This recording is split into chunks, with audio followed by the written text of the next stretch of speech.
안녕하세요. 수학멘토 윤원장입니다. 이 영상은 저희 학원을 처음 다니는 학생들이 동영상 강의를 어떻게 시청할 것인가 하는 그 요령에 대해서 좀 매번 설명하다 보니까 저도 귀찮고 학생들도 사실 매번 똑같은 얘기 이렇게 듣게 되기가 쉽지 않아서 영상을 한번 만들어 봤습니다. 그래서 저희 학원을 다니는 학생들을 위한 오리엔테이션 영상이라고 볼 수 있지만 사실은 꼭 저희 학원을 다니지 않더라도 이 수학 공부를 동영상을 통해서 어떻게 만약 시청하면 더 효과적으로 볼 수 있는가 하는 가이드가 될 수 있을 것 같아서 유튜브 영상을 한번 제작해 봤습니다. 제목은 동영상을 제대로 보는 요령. 부제로 저희 학원에서 이제 주로 사용하는 주교재인 수학의 셈, 특별히 수학의 셈을 인강으로 바르게 공부하기라는 제목을 붙여봤습니다. 자, 총 5가지 내용인데요. 이 책이 구성이 5가지로 되어 있다고 보시면 됩니다. 처음부터 볼게요. 맨 처음에 이 책을 보면은 각 챕터의 맨 앞부분에 보면 그 단원에서 공부할 내용이 나옵니다. 학생들이 근데 이거를 좀 소홀히 넘기기가 쉬운 부분이에요. 그냥 바로 이제 내용으로 들어가죠. 하지만 동영상 강의를 특히 보기 위해서는 이 앞부분의 내용을 제대로 좀 체크하고 가는 것이 무척 중요합니다. 이 단원에서 내가 과연 어떤 것을 공부하고 최종적으로 무엇을 알고 넘어가야 되는가 하는 것이 그 앞에 다 요약이 되어 있어요. 요것을 한번 쭉 읽어보기만 하면 됩니다. 뭐 이거 가지고 이게 무슨 얘기인지 처음엔 잘 모르겠죠. 아직 공부도 안 했는데 제대로 알 수가 없잖아요. 하지만 이거를 한번 읽어보고 넘어가는 거하고 그리지 않고 바로 내용을 시작하는 거하고는 차이가 큽니다. 그래서 꼭 이걸 한번 읽어보셔야 돼요. 한 페이지 정도밖에 안 되고 그냥 제목만 이렇게 훑고 넘어가도 됩니다. 5분 정도면 충분한 시간이니까 꼭 이걸 한번 읽어서 이 단원에서 내가 어떤 내용을 공부하나, 그리고 학습 목표가 뭔가, 내가 이거 끝나고 무엇을 알게 돼야 되는가 하는 것에 대한 인식을 가지고 그 다음으로 넘어가는 것이 좋습니다. 자, 두 번째는 본 강의 단계인데요. 교재에 보면 이제 그 단원의 제목이 나오고 쭉 이제 그 단원에서 우리가 공부할 본 내용들이 나옵니다. 가능한 집중해서 이 내용을 시청을 해야 되겠죠. 그리고 이제 중간에 이해가 잘 안 되면은, 이게 중요한데, 일시정지를 눌러야 됩니다. 중간에 일시정지를 누르고 앞으로 다시 돌아가든가, 아니면 일시정지 누른 상태에서 거기까지 내용을 책을 다시 읽어가면서 자기가 나오는 대로 정리를 해보는 거죠. 그냥 음악 감상하듯이 처음부터까지 물 흐르듯이 쭉 이렇게 듣는 학생들이 있는데, 이렇게 하면은 동영상 강의의 장점을 살리지 못하는 거예요. 동영상 강의의 장점이 뭐겠습니까? 여러 번 반복해서 들을 수 있다. 우리가 현장 강의에서는 내가 이해 잘 안 간다고 해서 선생님한테 이거 다시 설명해 주세요. 나 이해 안 가니까 잠깐 기다렸다가 나 좀 정리한 다음에 그 다음을 진행해 주세요 라고 못 하잖아요. 하지만 동영상에서는 그걸 할 수 있다는 거죠. 이 장점을 제대로 살리지 못하면 동영상 강의를 볼 이유가 별로 없습니다. 그냥 현장 강의를 듣는 게 낫죠. 그래서 본 강의를 들을 때 일시정지를 자주 활용해라. 이게 굉장히 중요한 내용입니다. 아니면 이제 다시 구간 반복을 해서 여러 번 듣는 거, 요게 이제 꼭 필요한 스킬이죠.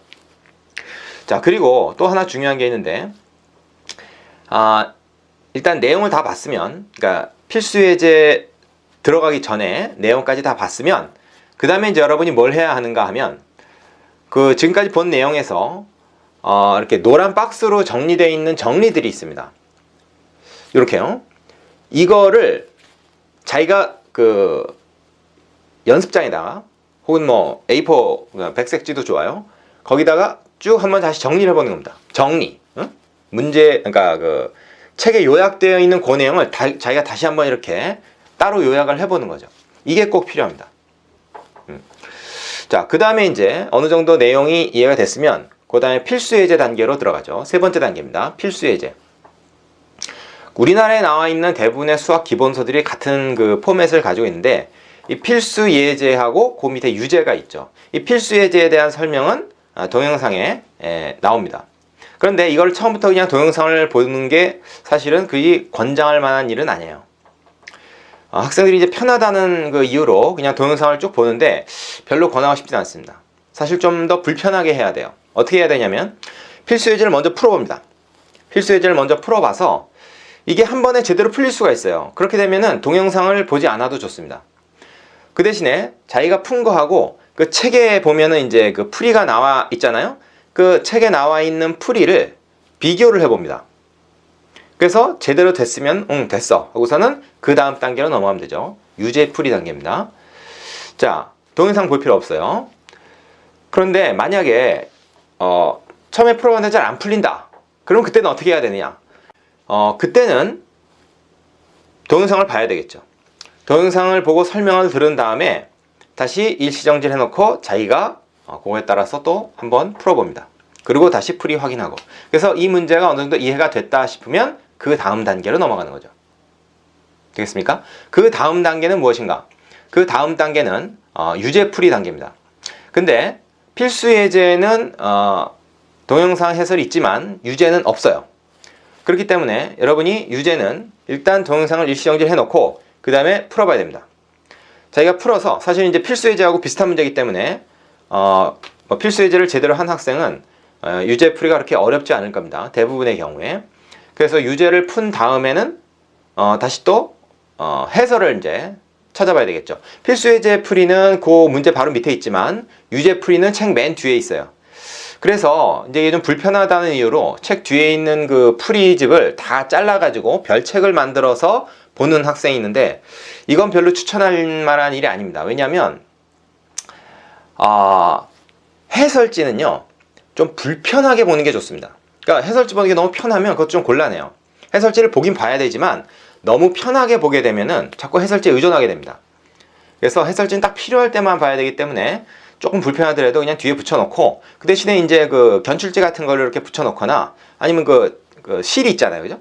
그거를 갖다가 자기가 보는 곳을 해놓으면 그렇게 불편하지 않습니다. 그래서 유제 풀이를 이렇게 이제 다시 보는 거죠.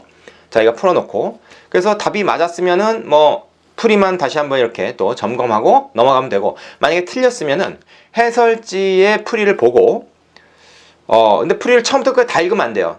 처음부터 이렇게 쭉 읽다가 요걸 내가 모르는 부분이었다라는 게 발견이 되잖아요. 그럼 거기서 해설지 덮고 다시 앞으로 돌아와서 풀어봐야 됩니다.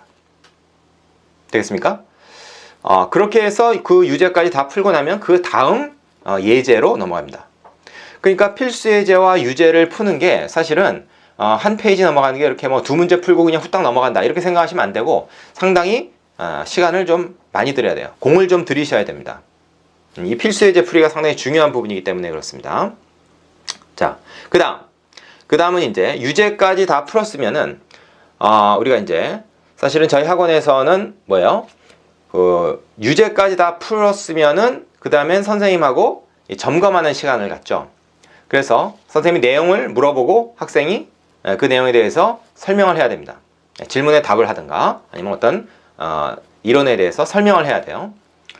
자, 그거를 위해서 사실은 미리 리허설을 한번 해보는 게 좋습니다. 그러니까 어떤 질문이 과연 나올 것인가, 이 단원의 핵심이 되는 내용, 사실 아까 맨 처음에 그 책 앞에 그러니까 그 단원의 맨 앞에 있는 그 단원의 요약된 내용 있죠. 주로 그걸 물어볼 겁니다. 그러니까 그 부분을 다시 복습해가면서 발표 연습을 한번 해보는 게 좋죠. 그래서 이제 학원에 오면은 선생님하고 만나서 그 부분에 대해서 이제 말하자면 토론을 하게 되는 거죠.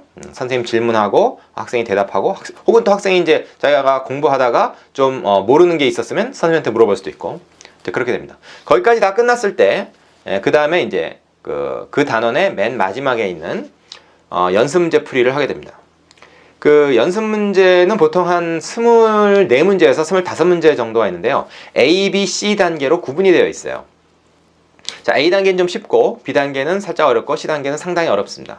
C 단계는 뭐 한 4-5문제밖에 안 되죠.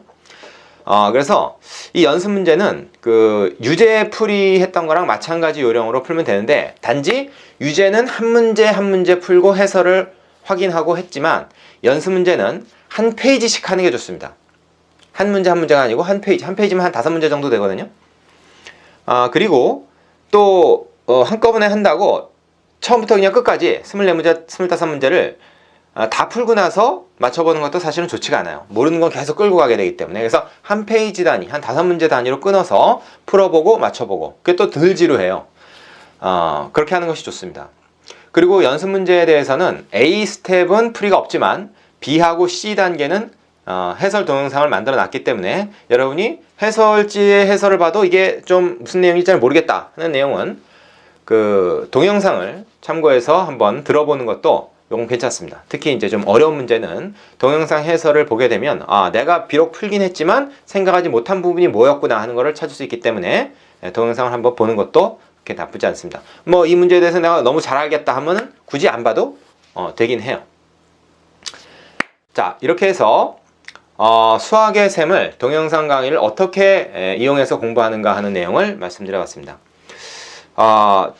이건 뭐 꼭 이렇게 해야 된다는 건 아니고 제가 지금까지 이제 경험상 이런 식으로 하니까 효과가 좋고 좀 더 효율적이고 학생들이 좀 지루하지 않게 그리고 빠뜨리는 부분 없이 공부를 잘하게 되더라 하는 그런 경험에서 나온 일종의 노하우니까 될 수 있으면 이 방식대로 따라와 주시는 것이 좋겠습니다. 자, 오늘은 여기까지 하겠습니다. 고맙습니다.